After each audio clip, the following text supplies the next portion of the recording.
Hello guys, ito na ngayon yung resulta ng aking ginawang pagbalsa dito sa aking tanim ng palay kanina. Ayan na siya guys, gusto nyo makita. Ayan na. Ayan siya, diba? Mabilis lang. Oh, mula roon. Oh. Saglit lang, ayun, may tubig na siya. Diba, malinis na. Ito yung madaling pag-prepare ng taniman ng palay. Yan. Ginawa kong DIY na balsa. Siya na to.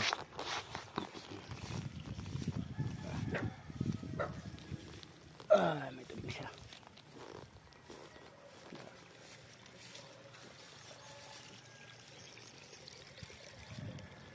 Yan. Pahinga muna ako, pauwi na muna. Makaluto ng pagkain.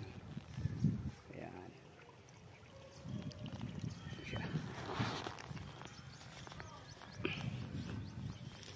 Magluto muna ng pagkain tanghalian. Ayan talaga ang sulong buhay dito sa probinsyang Bicol.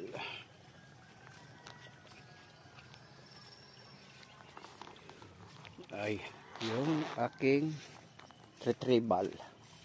Ito siya. Bigston. The Pirate Strap.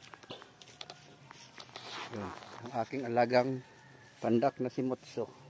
Sura ka siya, uwi na tayo ito. Yan, yan siya.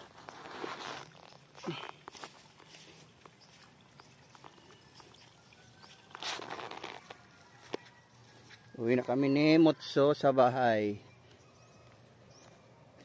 Uwi na tayo ito, ito.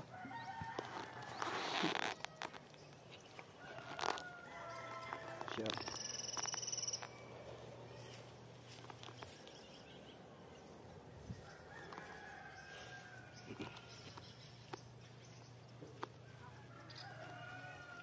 Uwi na tayo.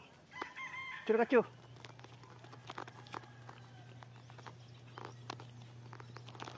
Ito. Diba?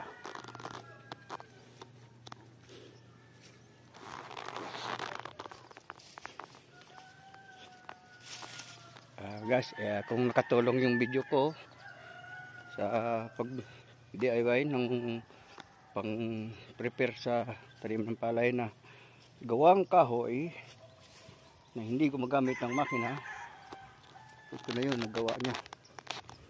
Diba? Malinis.